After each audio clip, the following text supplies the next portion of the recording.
Rada mládeže Trenčianskeho kraja v Dubnici nad Váhom, odbor mladých matičiarov pri miestnom odbore Matice slovenskej v Považskej Bystrici a mesto Považská Bystrica zorganizovali pri príležitosti Európskeho roku dobrovoľníctva konferenciu Mladí ľudia a dobrovoľníctvo na miestnej a regionálnej úrovni. Taký prioritný cieľ je motivovať mladých ľudí, keďže tento rok je Európsky rok dobrovoľníctva, takže motivovať ich nejakým dobrovoľníckym aktivitám, činom, aby vlastne troška prispeli aj k tému roku dobrovoľníctva svojimi aktivitami.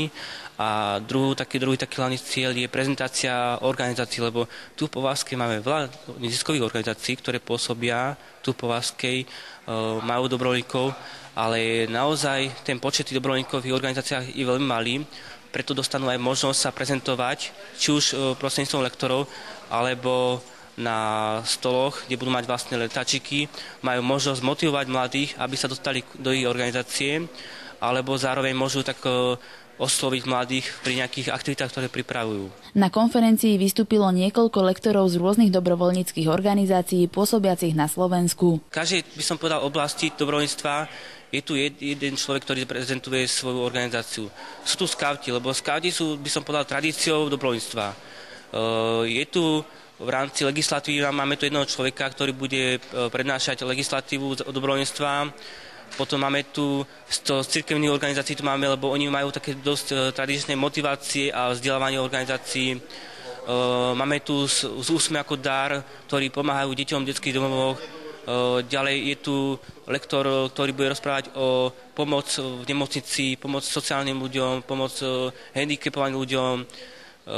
Ďalej je tu lektori sú rôznych ako ochrana životného prostredia, ochrana kultúrnych pamiatok. Takže naozaj máme z každej oblasti aspoň jedného lektora, ktorý má vlastne vysvetliť mladým témy dobrovoľníctva. Majú mladí záujem o takúto dobrovoľníckú činnosť? Mladí majú záujem, ale ich veľmi málo a naozaj majú dokonca slabé motivačné schopnosti, aby dokázali osloviť mladých.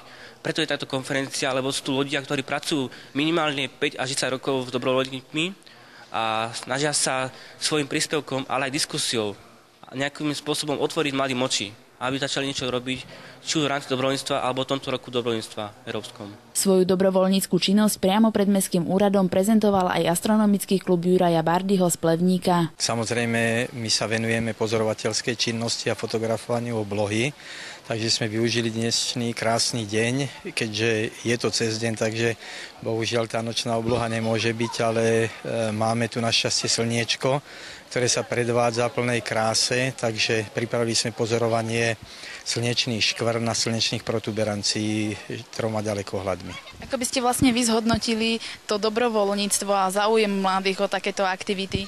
No myslím si, že je to jedna z veľmi dobrých foriem priviesť mladých ľudí k nejakej duchaplnej činnosti, zmysluplnej, pretože som učiteľ a vidím, čo všetko mládež, ktorá nemá takéto záujmy a aktivity robí, takže ja sa snažím ich primäť k takejto činnosti, aby naozaj nemali čas robiť také negatívne javy. To, či sa vďaka konferencii rozšíria rady dobrovoľníkov, ukáže až čas. Študenti stredných škôl, ktorí sa konferencie zúčastnili, však minimálne dostali návod, ako môžu prospešne tráviť svoj voľný čas.